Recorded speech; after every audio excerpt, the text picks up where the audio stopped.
Мы договорились с администрацией Татинского улуса, что мы сделаем документальный фильм о войне.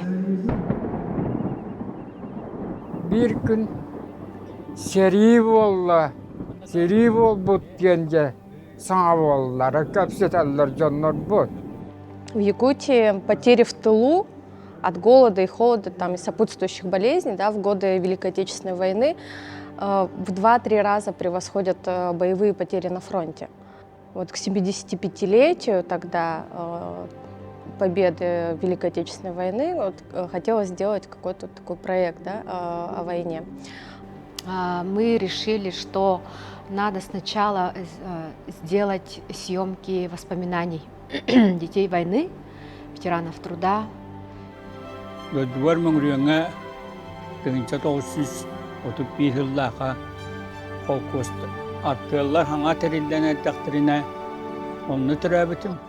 Реализовывали мы этот проект на средства администрации Татинского улуса. Также мы выиграли грант фонда президентских грантов, так как это была недостаточная сумма. Да? Потом опять нам не хватило средств, мы стали искать спонсоров. Это были Сахатранснефтегаз и фонд будущих поколений. Вот, ну и какие-то еще свои средства вложили. Я вот в 2017 году в январе-феврале поехала в Татинский улус и объездила все 14 ночлегов. Когда уже собрали все эти воспоминания, их получилось около 100. Мы стали их обрабатывать, поняли, что фильм складывается о тыле именно и о детях войны Татинского улуса. Вот. Мы стали думать, как нам дальше реализовывать этот проект. Во-первых, не было никаких фото или видеоархива, да? Поскольку мы документалисты, конечно, мы вот сразу начали думать там, в сторону каких-то архивных материалов, хроники, но, конечно, этого ничего не было. Поэтому эта идея у нас сразу отмелась. Хотелось что-то интересное сделать, и хотелось, чтобы эти воспоминания дошли до вот нашего зрителя. Почему такое повышенное внимание в итоге получилось, на мой взгляд? Это из-за того, что все-таки вот история этих людей, она была прочувствована вот у Сарданы, там своя какая-то история выложилась в этом проекте, у художников какая-то своя история, и мы таким образом, каким-то таким вот интуитивным образом мы как-то постарались выразить всю эту накопившуюся боль. Вторая идея была это сделать реконструкцию. Дело в том, что там воспоминания очень яркие, живые, было бы очень сложно все это визуализировать. Поэтому эту идею мы тоже отмели. И, кроме того, мы смотрели, конечно, другие работы по этой теме и смотрели, как там делается реконструкция. И как-то нам это не очень понравилась реализация. Хотелось как-то вот очень душевно и без никакого пафоса, да, передать, сделать. Ну, особенно, конечно, мы хотели, чтобы про эту историю узнали наша молодежь. И сама тема мне близкая, у меня отец сам дитё войны. Поэтому все, что я услышал, узнал, оно все было мне близко и понятно. С детства я этой всей истории, похоже, и слышал. Эти атмосферы проникся. Мне было интересно работать над этим проектом. Это один из немногих фильмов, который затрагивает вот эту тему Якутии в тылу в годы Великой Отечественной войны. Подумали, что, наверное, скорее всего, лучше сделать анимационный фильм. То есть оживить в рисунках анимации воспоминания детей войны. У нас, конечно же, вообще никакого опыта не было, потому что мы до этого времени снимали документальные фильмы. Но мы его оттягивали до самого конца, потому что сначала перебирали самые реалистичные варианты. Что такое анимация, как это все делается, как рисовать, допустим, да, наши художники тоже не имели опыта. Как это всю вот эту вот огромную работу сделать, мы вообще никакого представления у нас не было. Поэтому все по ходу дела. В этом виде повторить сейчас уже как-то уже более сложно представляешь вот это, ну, то есть знание, она всегда немножко усложняет процесс. А когда мы не знали, что это, и горели только на чистом энтузиазме, это задалось, ну, как вызов. Надо сделать, надо вот так вот, давайте, все это получится. Ну, мы в процессе смотрели, вот ребята анимацию делали, да. Нам понравилось. Там они двигали изображение, там, компьютерные эффекты применяли. Да, так необычно было, интересно. Я знала, что, в принципе, есть некоторые ребята, у которых есть необходимые навыки. Так мы, в первую очередь, конечно, связались с Владом Потаповым, с которым на тот момент у нас уже было несколько совместных работ. В нашей команде один только аниматор — это Влад Потапов, да, который имеет представление технологическое. А у меня были как бы тоже... У меня свой интерес был к анимации. Там, предыдущие какие-то проекты, которые так и не получились, но, возможно, когда-нибудь получится. Но у меня уже было представление, как это вообще делать, как с какой стороны как бы подойти к производству. Вот. И с Владом начали обсуждать, насколько это реализуемо в нашей республике, сделать анимадок. Вот. Посоветовали с ним, он сказал, что в принципе это будет возможно сделать, там посоветовал разные техники. Но Исардана решила сделать как не полная анимация, а как параллакс, то есть оживление картин. То есть передаешь объем в пространстве, то есть отдаляешь, то есть расслаиваешь объекты и передаешь просто движение, динамику. Вот. Ну и таким образом, после того, как мы обсудили эту идею уже с Владом, мы уже начали собирать команду. В первую очередь это художники. Художники Феодосий Заровняев, Станислав Захаров и две молодые девушки. И молодые девушки, которые им помогали. Кияра Мшанова еще была, так как Кияра сама тоже аниматор, она тоже очень хорошо рисует. К нам в училище пришел Сергей Слепцов, татинский художник, тоже мой коллега. Он пришел с таким проектом, вот подошел к Феодосию Заровняеву, он тоже мой коллега, мы в художественном училище преподавателями работали. В начале проекта мы хотели заказать именно у художников уже отдельные объекты и отдельный вот фон, да, есть. А потом подумали, что им будет сложно представить атмосферу вот этой вот картины. Поэтому мы решили сами, потом уже готовый продукт будем делить на слой.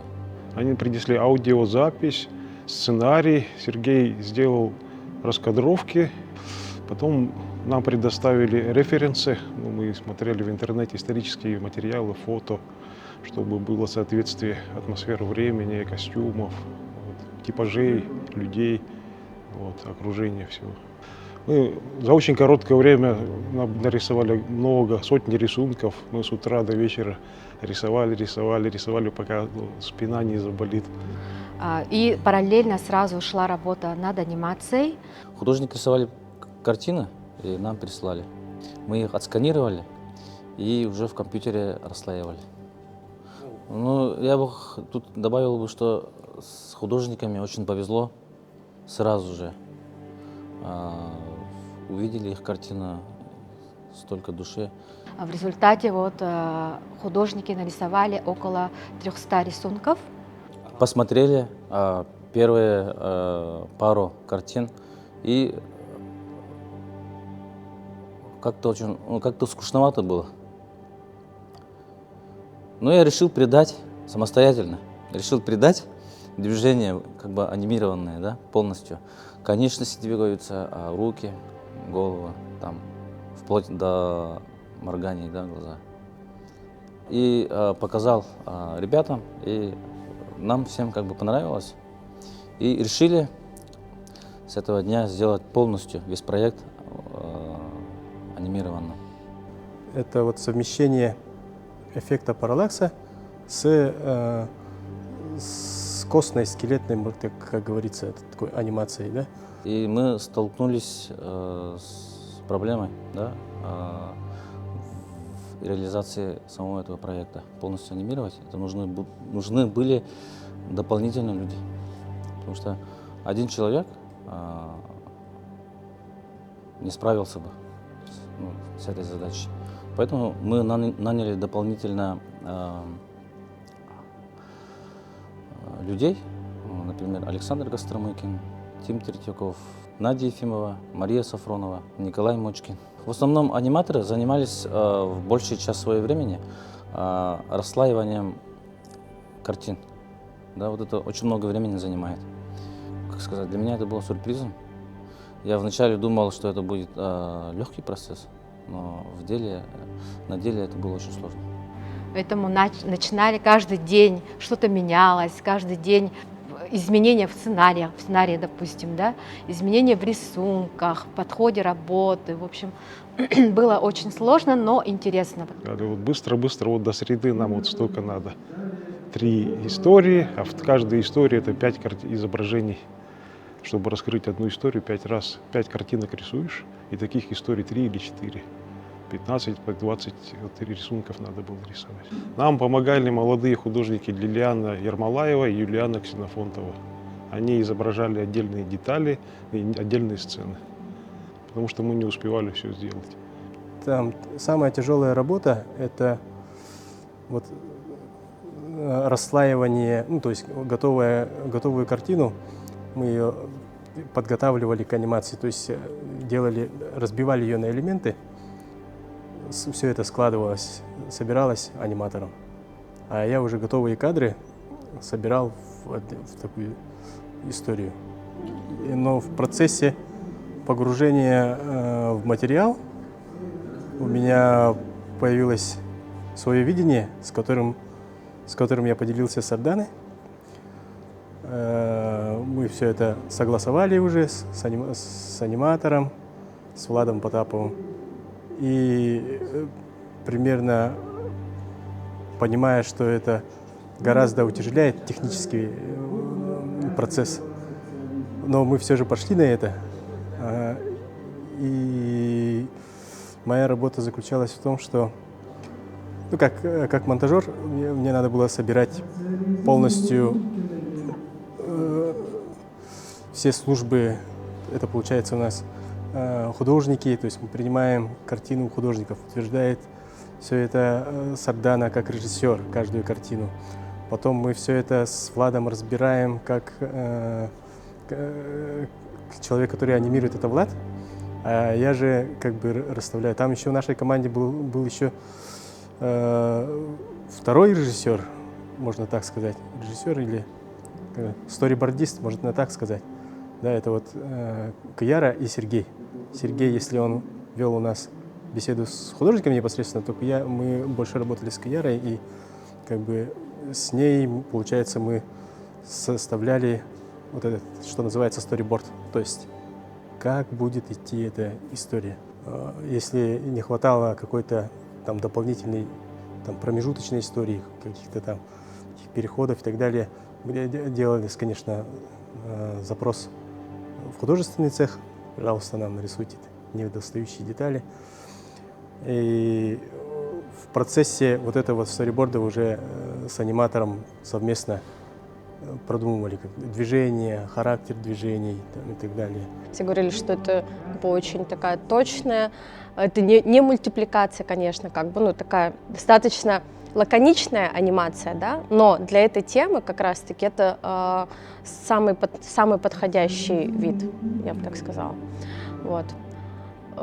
На Иркутском кинофестивале было, кстати, обсуждение с экспертами, и там они даже сказали, что вот именно анимационная часть фильма и работа художников, ну, она просто изысканная работа.